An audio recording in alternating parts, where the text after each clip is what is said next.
তোমাদেরকে কাল বলেছিলাম আমার বাড়ি থেকে কি খাবার পাঠিয়েছে সেটা তোমাদের আজ দেখাবো। তাহলে চলো কি খাবার পাঠিয়েছে দেখে নেওয়া যাক।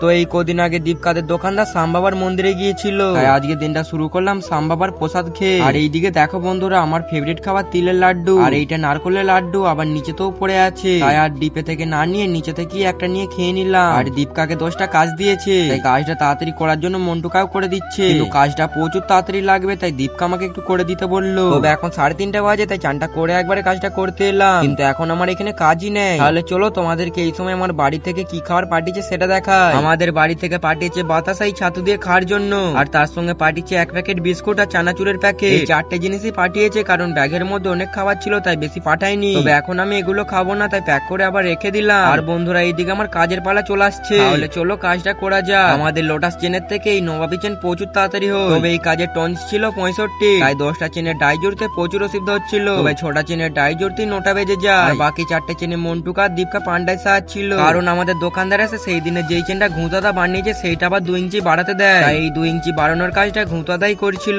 আর আমি বসে বসে নারকলের লাড্ডু খাচ্ছিলাম।